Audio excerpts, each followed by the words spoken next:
5 seconds. Start. Mr. Speaker, sir, I would like to thank all the members who have taken part in the discussion today.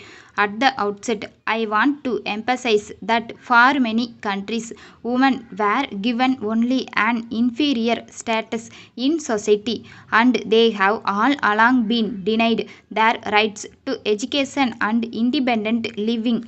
The government has taken a major decision to improve the deplorable condition of women in society. In this connection, we have taken a number of steps to make women develop in all spheres of life by giving them the basic rights to which they are actually entitled. We are now celebrating the year of Golden Jubilee of our independence, and it is gratifying to note that the development of women in our state stands unique when compared to most other parts of the country. When we talk of women, our attention naturally goes towards the children also. The policies of our government have been adopted as a model by the Government of India as well as by other states. The noon meal program for the school children introduced in our state has been followed as a model throughout the country. The foundation of a strong nation lies on strong and healthy citizens. No country in the world can aspire to develop without paying attention to the well being of its future citizens, namely the children. The first 6 years of a child life is the period when the foundation of good and healthy life is laid.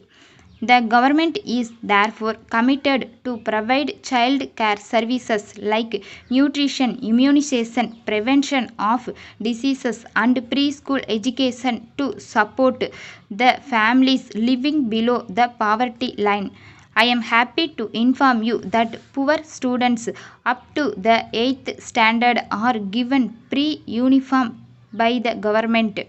The Social Welfare Department is also providing healthy food to children from 6 months to 3 years and to pregnant mothers. The department formulates plans and policies for the development of women in the state. You would be happy to note that this year the government has come forward with new schemes for providing institutional care for widows and helpless women in order to help them to rebuild their life once again. 4 service homes are run throughout the state by the Social Welfare Department. I am sure that honorable members would extend their cooperation to the government in running these homes successfully.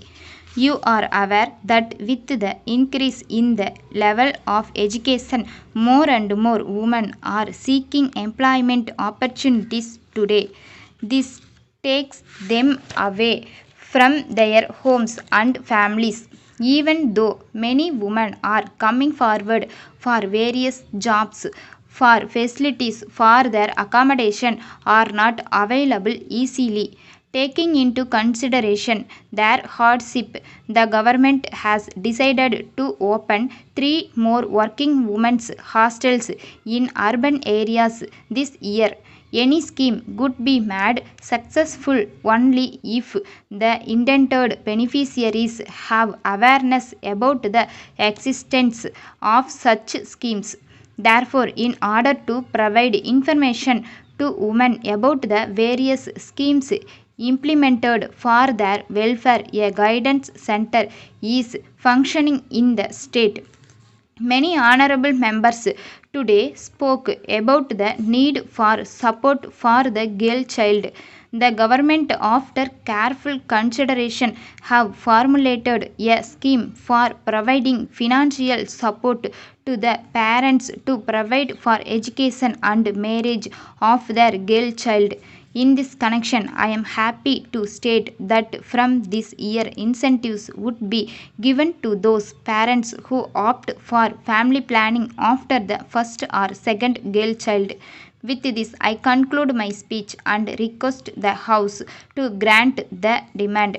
Letter from Golden Shipping Corporation, Bombay, to the Secretary to Government, Ministry of Surface Transport, New Delhi. Sir, we are a reputed company in the shipping and clearing industry for the past 2 decades.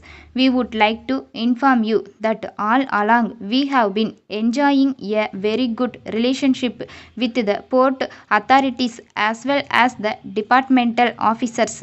But we are sorry to say that of late we are facing many difficulties in the allocation of berths in the various ports in the country as well as in getting various certificates prescribed by the government. In this connection, we would like to place on record that our business interested are genuine and lawful, and we assure that they will remain so in future also. We feel that the department officials are acting in a biased manner due to pressure from rival companies.